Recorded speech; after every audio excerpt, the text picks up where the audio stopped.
much. So today we'd like to talk about some of the utilization of the artificial and for enhancement spiny lobster stocks. That some of the activities in Japanese international cooperation things. And as you know, that Caribbean spiny lobster is a very important species in the Caribbean region. And so previously, the lobster farming had been attempted. However, the long-term stages of the planktonic period, planktonic stage, it is difficult to get economical success of full-scale aquaculture. In this situation, the various attempts have been made to increase the lobster habitat with artificial reefs, like cashitas in the Caribbean region. So actually, some of the Japanese corporation working in the Caribbean region are also doing such kind of work. So today, they would like to show some activities by the Japanese international corporation in St. Vincent and Grenadines and St. Lucia. The pilot activities of the pilot projects of the Overseas Fisheries Consulting Association in Japan installed 3 types of artificial reef like this on the Site 1 and Site 2 in St. Vincent and Grenadines, and that is about September 2004. Within these artificial reef, the terrace reef, this type of artificial reef is especially designed for the lobster habitat in Japan. And these schematic diagrams, schematic layouts of each pilot site. We just installed several artificial there. And we then monitored marine organisms aggregated around each artificial reef about 15 years since 2004 to 2018. Unfortunately, that is not regulated monitoring, but intermittently we observed some of the situation of the artificial reef. So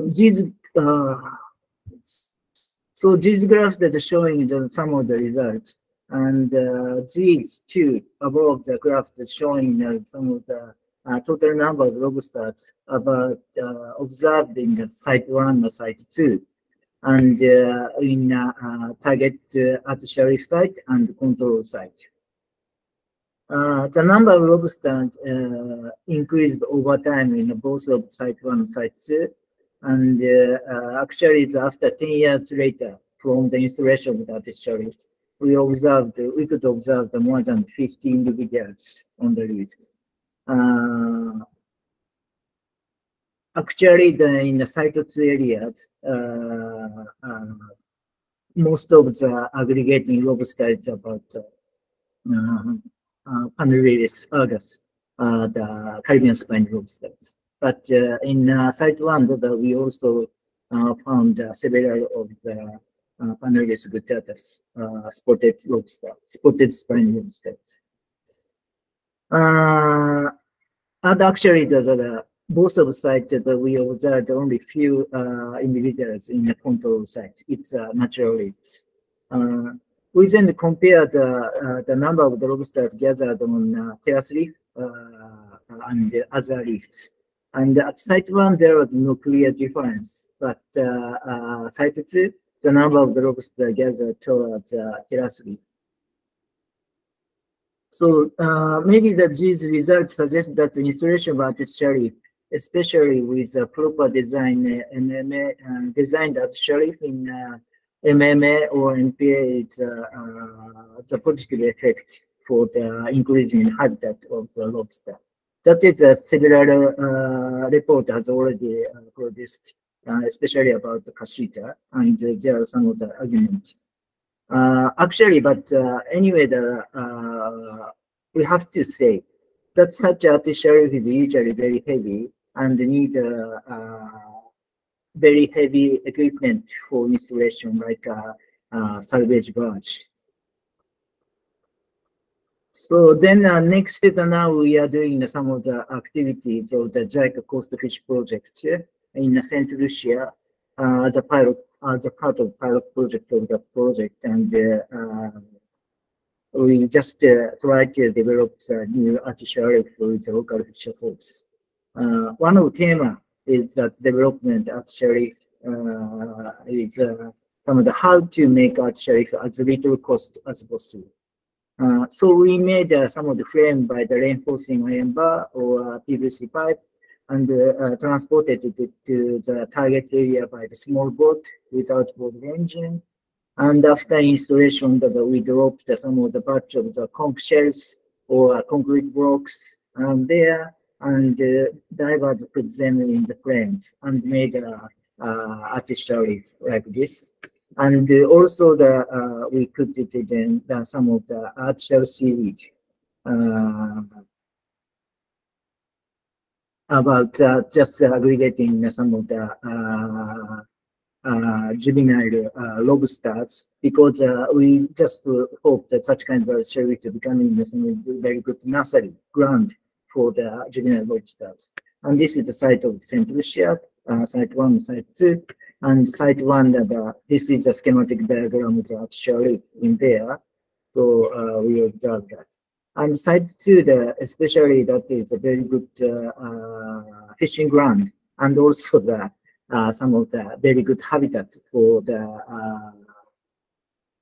many marine organisms, right? Because there are lots of the seagrass from the seashore to about 20-25 meter depths.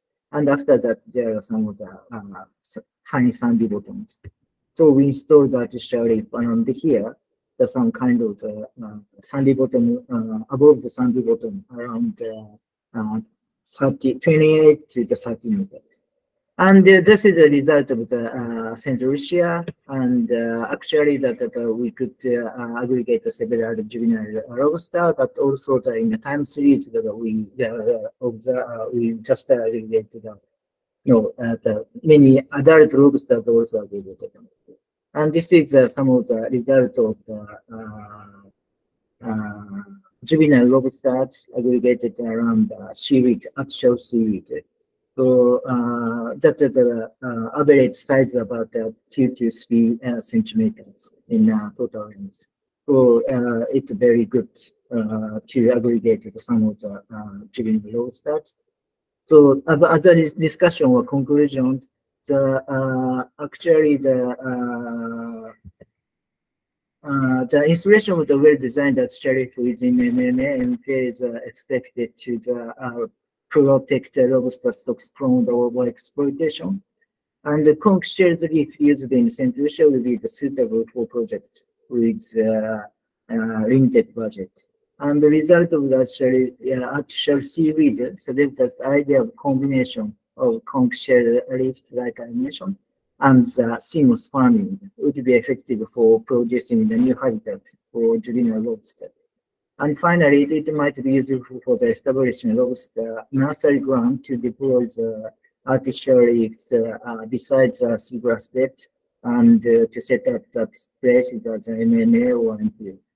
Okay, sorry about some of the problem of the presentation. Thank you very much for listening to them. You're welcome, and no apology necessary. Thank you so much, Mr. Terashima. And we see from the discussion side that there's a cost factor, but certainly a wonderful initiative. Hi, good morning. I am a marine biology student, and I've always found artificial reefs fascinating. What I wanted to know was that after the deployment of this artificial reef, how long does it take for fouling to begin and then to start the monitoring process? Actually, we started the monitoring just immediately after installing the artificial reef, and observed some of the changing in some of the aggregating animals, including in foreign organisms. And but that is it depends on circumstances, environment, and maybe the seawater temperatures. But usually in Caribbean region, it's very warm water temperature, so that maybe after 1 month, we can see some of the marine foreign organisms, and other small juvenile fish around there, and some of the other invertebrates. But after that, maybe about 3 months to the half a year, we can see some of the rather big schools of fish, and also some of the lobsters or other things. And but it depends on location, I think. But like our results suggest that in any case, if we saw that sheriff after maybe 1 year or 2 to 3 years, we can observe the many marine organisms around the sheriff. Is it answer your question? Yes, thank you very much. Thank you to Zenobia, and thanks again, Mr. Terashima.